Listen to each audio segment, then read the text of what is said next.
All right, let's get into the paper review now, bringing you all the headlines on the front pages of newspapers across Nigeria. Yes, indeed. And we have a social commentator, Ayodele Adio, with us to look at the papers this morning. Good morning. Good to see you. Good morning, Ayodele. Nice to see you. Thank you for having me, as Yes, always. indeed. Let's begin with the Punch. We may shut National Assembly to help Buhari end killings, and that's according to Deputy Senate President Ike Ekweremadu. Nasarawa killings, IDPs stone governor's convoy, and 20 herdsmen attack Benue community and kill 4. Okay, so we may shut National Assembly. What are they trying to say? That they're going to go on strike because it looks like the government is not doing enough to fix this security problem? I obviously do not know what Senator Ekweremadu means by shutting down the National Assembly, but one thing is clear, that there seems to be an inertia, some sort of a paralysis in Abuja to deal and tame with this draconian militia that is gradually swallowing and enveloping this country gradually. And it's a complete shame that Nigeria, as we speak, has over 2 million internally displaced persons. We have 20 peacekeeping operations of the military in 20 of the 36 states as we speak today. The question you want to ask, and of course, we have 350 million light arms circulating this country. You really want to ask the very important question, are we in war?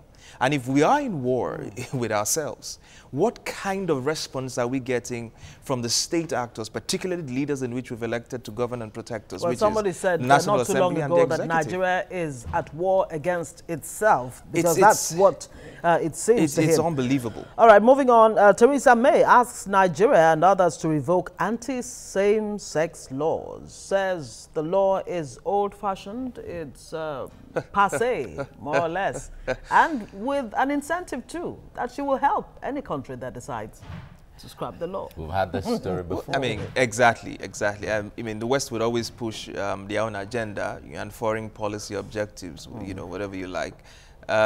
It's left for, our diplomats and, of course, the Nigerian government to negotiate their way through these turbulent waters. I remember former president of Zimbabwe, referring to him as former president. Now, this is very strange, isn't it? But former president of Zimbabwe, Robert Mugabe, when the height of the same-sex issues came up, he was telling the West, please, you have to respect the African tradition. You have to respect the peculiarity of our cultures and what the African state is all about.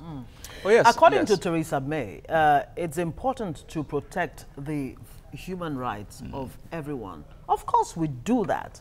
Yeah, I mean, that's the angle in which the Western countries are looking at it as a human You right. cannot jail a person people, because of their, for 14 years because of, their sexual orientation, what have you. So they are looking at it that you're infringing on fundamental human rights, and we should allow individuals like that. Yeah, it's just like arguing. It's just like arguing that the concept of carrying guns that has become the right of anybody in the West has a case baby.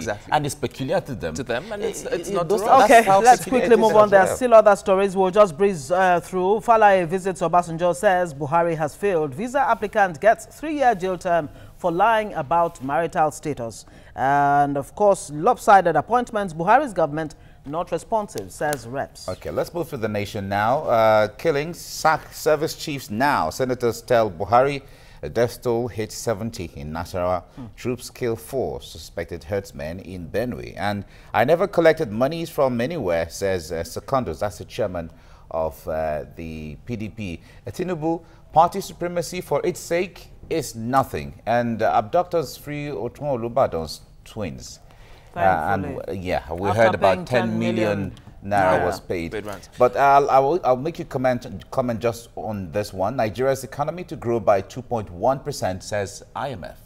Yeah, I mean, it's a conservative or a cautious prediction of our economic growing by 2.1%. And I mean, if you look at the rate of our growth per year, I mean, our population size, the increase in growth per year, you see that our population is increasing at over 2.1%. So, well, that projection, according to the IMF, is if Nigeria really truly goes ahead with its diversification drive. And what I'm even saying is, even if you achieve that 2.1 growth, per year, with the growth of our population per year, 2.1 is just not going to take us And anywhere. We need to grow at an 198 average million of right 4–5% per year to ensure that it reflects, on the average Nigerian. Okay. All right, to the Daily Sun, spate of killings. Senators demand service chiefs sack. As Senate sends tenure restriction, 11 other bills to President for assent. Of course, the not too young to run bill is one of those bills sent to the President.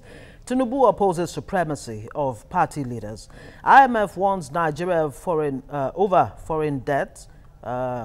This party supremacy issue, what do you think about it? He's saying party supremacy is not...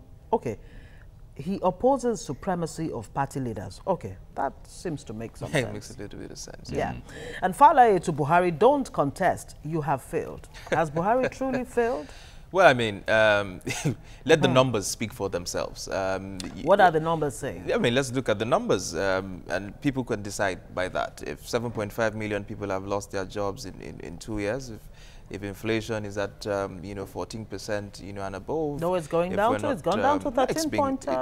I mean, but if you think of the fact that it was at a single digit before they took office, if you look at if you look at the state of insecurity in the country, so I mean, let the numbers speak for itself. You know, well, someone would say, well, he has a right to contest. As far as I mean, of course, he has a legitimate right to contest. And angry IDPs stone Nasarawa governor. I tell you something. There's an intelligence report from the United States intelligence community that predicts that by 2030, you're going to have about 20 state actors in Nigeria. By 20 state actors, what they mean is by 20 warlords controlling various territories in Nigeria. Whoa. And if you look at Lagos, for instance, you can't pretend that you don't know that there are certain non-state actors already controlling territories. We know who runs Oshodi. We know who runs Mushin. They sing about them in our music videos. We welcome them in parties. The Nigerian state has gotten to a point where to make or place a demand from the government, you must be willing to break the table.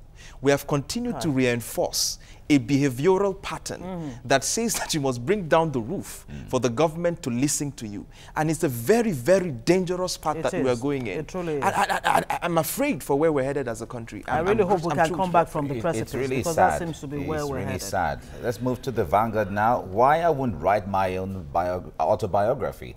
IBB saying that. Says Nigerians may not believe him because due of his to June 12 saga. And what have you. And then he says relieves cordial relationship with Abiola even during the crisis.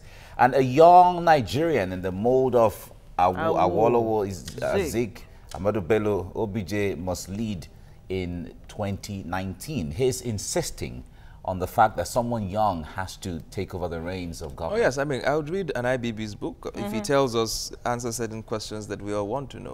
Why did June 12 elections no holds barred kind of book. Exactly. Yeah, so tell it all. Yeah, tell us the truth. But the issue, when books are written, the point there is we mustn't even believe you. Exactly. Just write Why are you worried about whether we'll believe or not? So, yeah, true. Do you know, Achebe came up with this, there was a country. There was a country. And when everybody reads the book, people found so many of the things he said that from their own perspective, they said it wasn't true and all of that. Some of the things he wrote there were not. But that was his perspective. Exactly. So I mean, just if it becomes clear on certain issues, we'll be willing to read that. Of course, I'm quite delighted that he's re-echoed, some sort of the national sentiment that you want a younger person to lead the country come 2019. I would just always love to add, the fact that not just young, but very competent. The truth about the Nigerian state is we always are quick to assume that young people do not actually get to offices, and that's a lie. We've had very, very young people. In fact, if you look at the governors who came into office between 2003 upwards, you had a lot of 36. Donald was 36. Saraki was about 40 or a little bit. Well, you had so many. Fashola was 44. Compared to the Ziks of this world, the Awolowo, you would even say those people were too old. Gowon was about 29, 30. He didn't come in by an elective. he wasn't elected into office. All right, we have to move on now. World Bank reviews Nigeria's economic growth downwards. And we have Keyamo, the activist, is Buhari's campaign spokesman. We also have a Papa gridlock while we're unable to move tankers off the road. Ambode is saying that. And rethink law against same-sex marriage. Prime Minister May tells Nigeria and others at the Commonwealth. And the Nasarawa killings, IDPs pelt Governor Almakura's convoy with stones as suspected herdsmen killed village head in Benue. All right, to this day, UBN drags judge before NJC, EFCC over alleged collusion with Churchgate owner. Well, you have to pick up that paper to find out what it is. Nigerians have been reacting to this appointment of Festus Keyamo as the spokesperson of Buhari's presidential campaign organization. I don't know what the hysteria is all about. It's a job. I mean, he's been given a job, a responsibility. Well, they're saying, look, your antecedents as a human rights what antecedents are we actually talking about?